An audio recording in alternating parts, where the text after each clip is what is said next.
Hey YouTube, Audio Olympian here, bringing the sound and video to you today, coming to you from the Coliseum. Okay, today's video, really quick, you guys. I had a discovery in my theater room, and I just wanted to share that with you guys, hoping that if you're running across the same problem here too, this could help you and help alleviate that issue there. So we'll get into that here in a second, but first wanted to thank all the new subscribers, and if this is your first time visiting our channel, we want to thank you. We'd love to see you back. We'd appreciate the support. If you found this video helpful or entertaining at all, if you could smash that like button, we'd really appreciate that for you. Also, coming up here in, let's just say, I want to say maybe less than 60 days, a couple of months here, we should be crossing that 1,000 subscriber mark, which I know is still very, very baby channel, but we're really appreciative of everybody's support and everybody that's subscribing here. So we're going to have a giveaway once we cross that 1,000 subscriber mark. Again, thank you guys for the support. Okay, what I wanted to talk about here today was one discovery that I just recently had, and I kind of had an idea about it, as you saw from the title of this video. I was getting a hum on my subwoofer, and it was my Golden Ear XXL sub. I wasn't getting it through my SVS PB16, and there was a reason why. And I just finally figured it out the other day. And the problem that I was having, I was getting this small little hum, was from my cable. Now, this might be news to you, or this might be very obvious to you. Okay, yeah, of course. The problem I think that I was getting here, I was getting some interference with the cable here. Either this cable here, which is an older monster cable, but it is pretty thick and heavy duty. And the reason I used to use it was because of that size. It did give me deeper, louder, heavier bass because this was a thicker, heavier duty cable. However, I didn't realize I was getting interference or getting a little bit of some background noise or something, and that was causing a hum through my subwoofer. I just thought for a long time that maybe the subwoofer is just on a little bit, so I'm getting that hum there. And I just used to kind of deal with it. If you got a room big enough, you don't necessarily hear it, and especially when your system's on, you don't really hear it. But I would always hear it when, as soon as I turned it on, everything powers up, right? The whole engine powers up. And I used to think of it as like, well, you can kind of hear a car's engine when it's just idling running because it's on. However, if you do have good cars, good engines, you might hear that engine, but you barely hear it, or sometimes you barely notice that the car is even running or on. I believe that's how high-end equipment should be as well. So what I did to alleviate that and change so that I'm not getting a hum anymore was I switched from this cable, which was a very long cable, and I used a long one because we always have the issue of placement of a subwoofer versus where we're going to keep our components.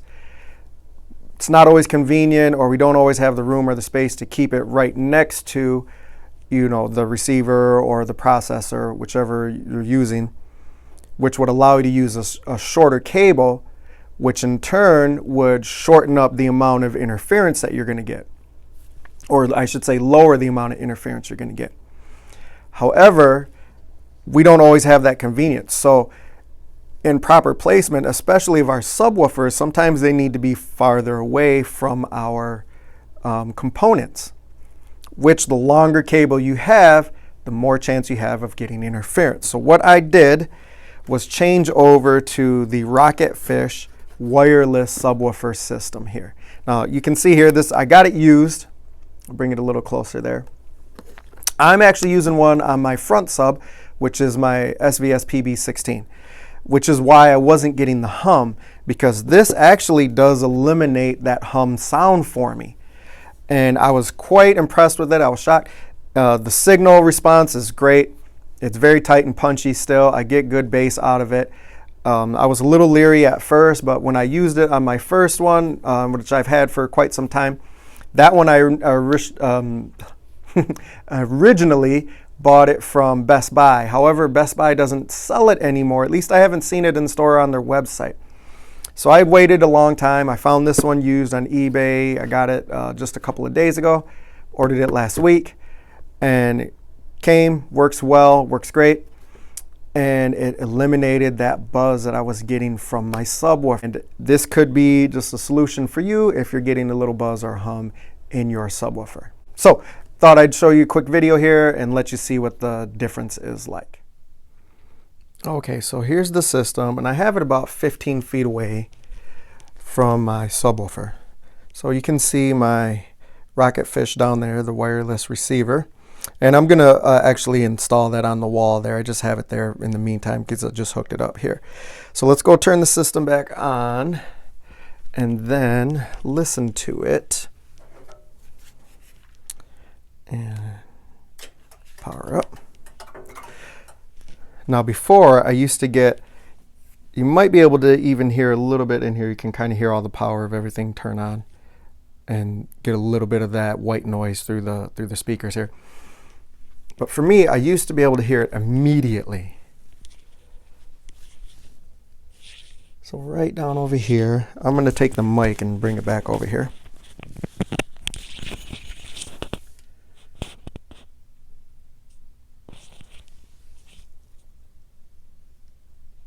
No hum, no sound. Even from just turning the subwoofer on, I used to get that hum, and now that is gone. Okay, so just turning it on, I used to get some feedback right through the sub immediately, even though the signal wasn't on yet. So what I did now was I turned it on. I'm playing a little bit of DVD here. As you can see on the two blue signals, or the two blue lights here on the rocket fish transmitters. That means it's giving the signal over to both of them, which is transmitter 1 over here to my SVS, and then in the back here,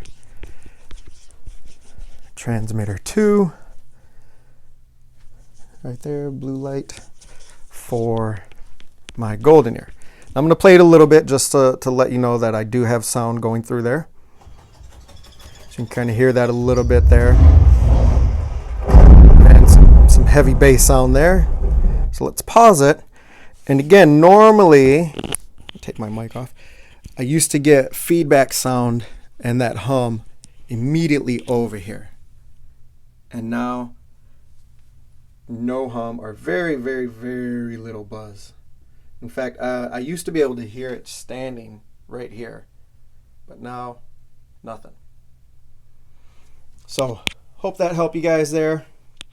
In the event you're getting a buzz or hum through your system and your subwoofers, maybe switching to a wireless subwoofer kit might help eliminate that for you. There you have it right there. Hopefully this video helped you out and you're getting a little bit of a hum or a buzz through your subwoofer. If so, this could be your culprit right here. The length of your cable or the quality of your cable could be a big thing there. So switching over to a wireless subwoofer kit could help eliminate that buzz for you. So thanks for watching. We'll see you guys on the next video.